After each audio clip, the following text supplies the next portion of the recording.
Let's talk about a lot of results that have hit our bourses. One of them is South Indian Bank. The higher cost of funds actually led to a bit of compression in their NIMs the third quarter, while other income aided their net profit growth. We do have Mr. PR Seshadri, who's the MD and CEO of the bank, joining us now to discuss the numbers in detail. Thanks a lot, Mr. Seshadri, for joining in. I wanted your thoughts on two things. One is loan growth. You did about almost 11% in terms of advances growth.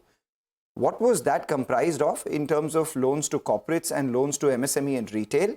And what explains the decline that we saw in net interest margins? Because I remember the last time you joined, you expected the NIMs to hover around the 3.5% mark itself. Thank you very much for having me on the show. Our growth is actually driven by three factors. The first area of growth is corporate. The second area of growth is personal loans and cards, and the third is gold loans. So majority of our growth has come from these three areas. On a year-on-year basis, corporates have grown north of 30%. Personal segment has grown approximately 13%, and gold has grown at the rate of 18%. With respect to your second question, which is NIMs, our NIMs last quarter to this quarter have dipped by approximately 10 basis points, essentially on account of the fact that repricing of liabilities has been faster than our ability to pass on the cost of liability growth. This is something that we are working actively to staunch. Our asset book is so positioned that our assets are relatively shorter duration, especially to the corporates. And we expect that as the interest rate cycle moves onwards, we should be able to pass on some of those costs to our companies that borrow from us. Right. Mr. Seshadri, good morning. Thank you so much for joining in. My question to you is on asset quality. And the last time you joined us, you had mentioned that you are expecting by FY24 end, you're expecting the gross NPA ratios to come down to 4.5%. You're currently at 4.74 at the end of the December quarter. Do you see that going down to 4.5 by the end of the year? And do you see that trickling down further as we go into the new financial year as well?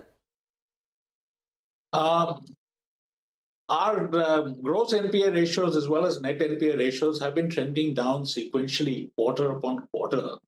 And that trend line is something that we expect to continue. The exact dates by which we would go below 4.5 on the gross NPA side and below 1.5 on the net NPA side is something that we've not really computed as of yet. But we're very confident that the trend line that we've established over the last few years will continue. You said cost of liability growth is hurting net interest margins. Your deposit growth quarter on quarter has been rather weak as well, just about 2.1% higher. How will you plan to drum up these deposits, and will they come at a further higher cost and thereby, perhaps causing further compression to your NIMs? Our deposit growth rate has been predicated on the asset growth. So we grew 11% year on year on the asset side and 9% on the deposit side. We've kept a tight lid on deposit costs. So if you were to compare our deposit costs with that of our leading competitor in this market, you'll find that we are substantially lower than them. We intend to keep that as a key element of our strategy, and we'll moderate both the deposit as well as the liability side. The liabilities as well as the asset side in such a fashion that we keep the NIMs at a reasonable level. What is reasonable? Is it 3.5? Is it 3? Is it 4? If you could define a band which is reasonable according to you.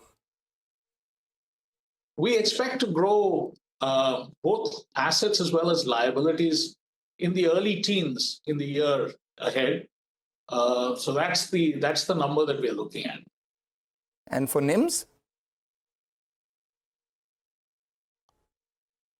Mr. Seshadri, could you share a number on what is a reasonable level for the NIMs that you mentioned? You expect it to go at reasonable levels. What's reasonable according to you? Our NIMs last quarter was 3.19. As you rightly mentioned, that there is an increase in cost of funding, which is translating into lower NIMs. That pressure will continue.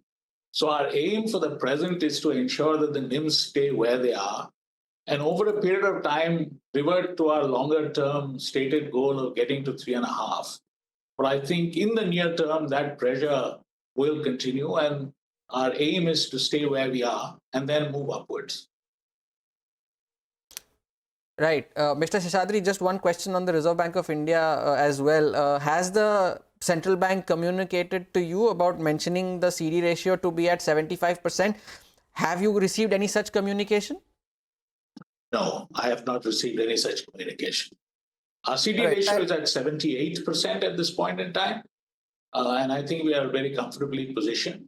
We also have, reasonable excess SLRs so that we remain an extremely liquid institution. All right. And your risk-weighted, assets to advances ratio has also increased from about 65 odd percent to closer to 67%. Is it because of the RBI circular? Could you give us a sense of what explains this jump? It's a mixture of both. Assets have actually grown a little bit, and also the impact on the risk weight increase, as a consequence of which our CRAR has dropped a touch. So we are now still a very well capitalized bank at 15.6%, but we used to be in the 16.5 and above that earlier. You're speaking about growth in early teens, and your CRAR has come down a little bit. Does that triangulate to you perhaps looking at some sort of fundraise over the next 12 to 18 months or so? We always examine all possibilities, and at this juncture, I'm not at liberty to talk about this and no decisions have been taken. So I think it's a moot question. Unfortunately, we'll have to wait for discussions at the board level, and at which point in time we will ensure that the exchanges and the general public are appropriately informed. All right. So that's... All right, Mr. Seshadri, we'll leave it at that. Thank you so much for joining in and sharing your thoughts on the earnings on the quarter gone by. Wish you good luck for the rest of the financial year and for the times ahead as well. That was the management of South Indian Bank. The stock currently trading higher by about 1% post its results.